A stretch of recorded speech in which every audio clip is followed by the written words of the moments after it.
Hello, my name is Janiqua Moses, and I am from the Art 115 class. And this is the questions that we have to answer for the project. They're not in order, so, but I'm going to start with what's the meaning of art. Art changes the world in many ways. Like, art changes people's mood for that day. They can come home from work tired, miserable, but some people turn to art as comfort. Seeing someone do something so powerful with their paintings and drawings motivate other people to step outside their comfort zone and, express itself through painting or drawing. Art is made by hand or by tools. You can do it in art is basically how you feeling. That's how I look at it, like such as pencils, pens, painting, chalk, crayon, pastel, objects. People use objects to do art with. How's art sold? Some people put it up in art galleries, art shows. Some people promote it on Facebook, Instagram, Twitter. Because I have seen a lot of people from Shelby actually promoting their work on Instagram, and it's actually getting sold. Social media brings a lot of attention to everything, so some people may take interest in your artwork and you might not even think it's that good, but they might want a good bit of money for it. So the techniques and material. The techniques is drawing, painting, working with paper, printmaking, computer art, pottery, sculptures. The material can be markers, crayons, paint, as on watercolors, yarn, Play-Doh, glue, scissors, paint brushes. Some people use gloves so they won't get messy. Recycling items. I actually use recycling items in my high school project. I cut up some old water bottles and we made like a little 3D kind of figure.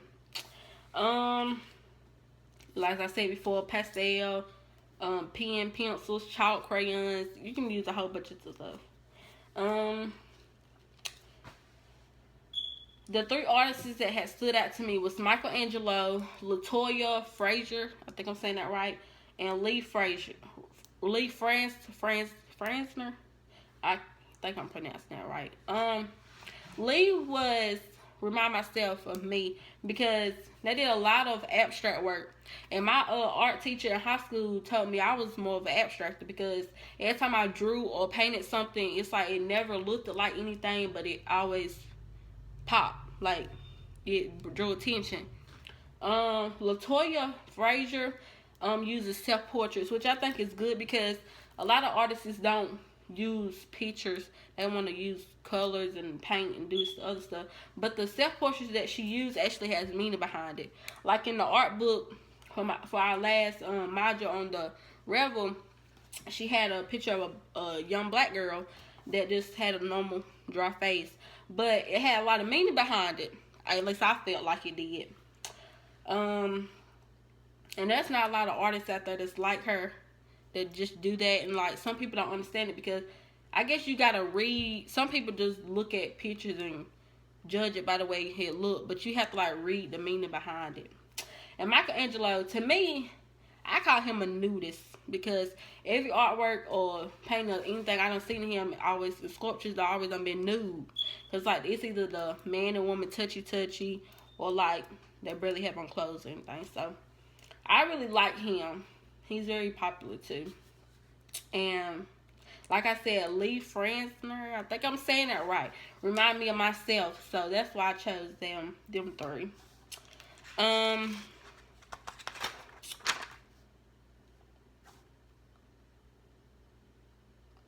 Yeah. Portrait. And throughout the book, the art book, and doing the Revel and everything, I thought it was very helpful. Even though some of the questions I had trouble finding the answer to sometimes. But overall, I did understand the meaning of the book. It's very powerful. I've seen a lot of artists that I never knew about. I just thought it was cool. And I didn't know the meaning behind this class really, but I really was interested by it. And going through after semester, it actually drew me more into doing more of my artwork, because I actually have a lot of these canvases and stuff, thick boards that I purchased last year, but I never used them. And so I started doing an art class, and I just went, over the weekend, I went and bought some brushes, some new brushes, and I actually did this artwork for this specific final project with the art class. When it was doing all that raining and thundering over the weekend, I just thought I would do something, and this represents a storm, but this little purple, they supposed to be flowers, but it may not look like it, but out of all the storm and everything, it became beautiful. So I drew some flowers across, like, as in like it was in the sky, and like the flowers going across, making it happy. Outside again, it's sunny, like it did, because this weather is so confusing. So yes, and before I actually did it, I like drew it out with lightly pencil, and like, so I know how to dot the dark area and lighter area. And yeah. So thank you for allowing me to be in your class over this semester, and bearing with me, because I know I had a lot of questions. But yes, thank you for teaching me. You know, it's online, but I learned a lot. And I hope you have a good summer. Thank you.